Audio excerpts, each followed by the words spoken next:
trying to vote? Yes, I am. I'll put it in the ballot box. Wait, what are you doing? You're a woman, you can't vote. You're under arrest for trying to vote. What? No. We want to vote. We want to vote. We want to vote. They heard about the protest. It's in the newspaper? I guess. Oh, okay. One of the boldest goals of progressive women was suffrage. Suffrage is the right to vote. They argued that this was the only way to make sure that the government would protect children, foster education, and support family life. The suffrage women traveled the country telling their stories. They kept attention focused on women's suffrage when the issue might otherwise have been eclipsed by World War I. Since the 1860s, reformers such as Susan B. Anthony and Elizabeth Cady Stanton had tirelessly struggled for the right for women to have a voice in political issues.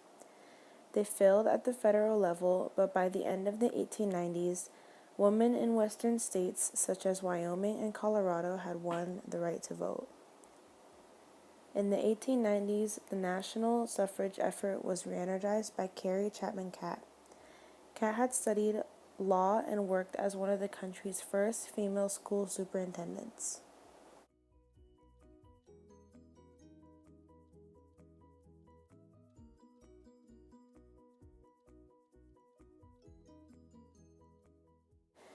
A captivating speaker, Catt traveled around the country urging women to join the National American Women's Suffrage Association, also known as NAWSA.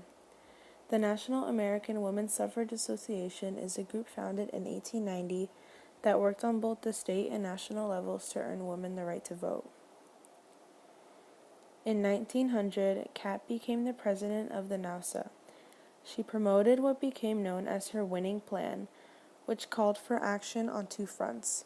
Some teams of women lobbied Congress to pass a constitutional amendment giving women the right to vote.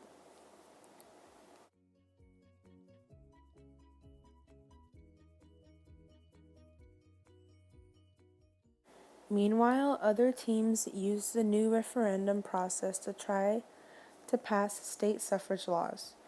By 1918, this strategy had helped women win the right to vote in New York, Michigan, and Oklahoma. Some women known as social activists grew more daring in their strategies to win the vote. Alice Paul, their best-known leader, was raised in a Quaker home where she was encouraged to be independent. She believed that drastic steps were needed to win the vote. By 1913, she was organizing women to recruit others across the nation. They drew in women of many backgrounds. By 1917, Paul formed the National Women's Party, NWP, which used public protest marches. The NWP became the first group to march with picket signs outside of the White House. Hundreds of women were arrested in these protests. Some went on hunger strikes, refusing to eat until they could vote.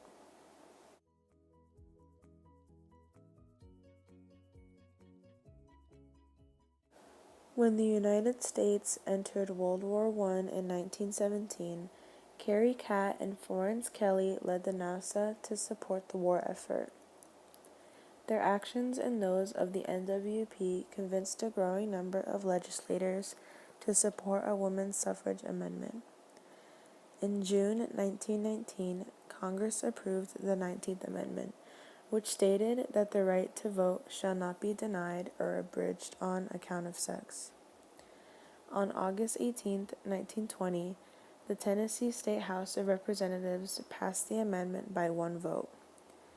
With Tennessee's ratification, enough states had passed the amendment that it became official. Alice Paul and Carrie Catt both claimed responsibility for the victory. According to the historian Nancy Cott, neither the shocking militancy of the National Woman's Party nor the ladylike moderation of NAWSA was so solely responsible for victory as each group policy claimed.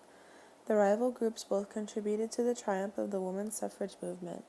As a result, on November 2, 1920, Kat, Paul, and millions of other African women voted for the first time in the U.S. presidential election.